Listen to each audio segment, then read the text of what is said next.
ଓଡ଼ିଆ ସିନେ ଜଗତର ଜଣେ ସଫଳ ଅଭିନେତ୍ରୀ ହେଉଛନ୍ତି ଅର୍ଚ୍ଚିତା ସାହୁ। 29 ଜୁନ୍ 1990ରେ ଜନ୍ମଗ୍ରହଣ କରିଥିବା ଅର୍ଚ୍ଚିତା ସାହୁ ଭୁବନେଶ୍ୱର ଡେମନଷ୍ଟ୍ରେସନ ଆଣ୍ଡ ମଲ୍ଟିପର୍ପଜ ସ୍କୁଲରୁ ଯୁକ୍ତ 2 ପାସ୍ ପରେ କିଟ୍ରୁ ଇଞ୍ଜିନିୟରିଂ ଓ MBAରେ ଉତ୍ତୀର୍ଣ୍ଣ ହୋଇଛନ୍ତି।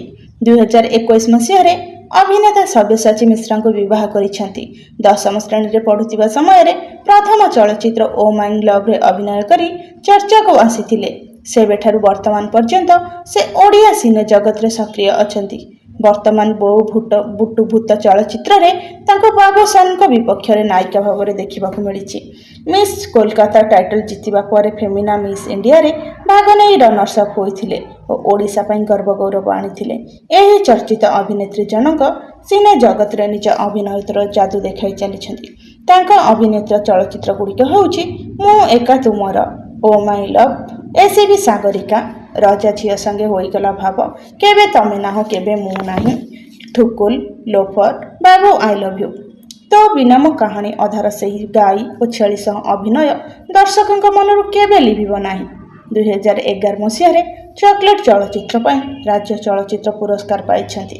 ମୋତେ ଆଣିଦେଲ ଲକ୍ଷେ ଫଗୁଣ, ଧନରେ ରଖିବୁ ଶପଥ ମୋର, ମୁସାଫନର ସୌଦାଗର, ଆକାଶେ କି ରଙ୍ଗ ଲାଗିଲା, ଆଲ ମୋର କଣ୍ଢେଇ, ମୁଁ ଏକା ତୁମର, କେବେ ତମେ ନାହଁ କେବେ ମୁଁ ନାହିଁ, ଚାମ୍ପିୟନ, ଛାତି ତଳେ ଡିଙ୍ଗଡଙ୍ଗ, ଅଜବ ସଞ୍ଜୁର ଗଜବ ଲଭ୍, ଅଭିମାନ, ପାଦେ ଆକାଶ। ବର୍ତ୍ତମାନ ଅର୍ଚ୍ଚିତା ମା ହେବାକୁ ଯାଉଛନ୍ତି। ପ୍ରଭୁ ଜଗନ୍ନାଥଙ୍କ କରୁଣାରୁ ତାଙ୍କର ଜୀବନଯାତ୍ରା ସୁଖମୟ ହେଉ।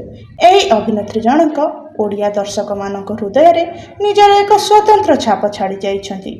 ବର୍ତ୍ତମାନ ସମୟରେ ତାଙ୍କ ଅଭିନୀତ ବୋଉ ବୁଟୁ ଭୂତ ଚଳଚ୍ଚିତ୍ରଟି ହିନ୍ଦୀ ଚଳଚ୍ଚିତ୍ର ବଲିଉଡର ଚଳଚ୍ଚିତ୍ର ଛାବା ଚଳଚ୍ଚିତ୍ରଠାରୁ ଅଧିକ ଆୟ କରିଛି।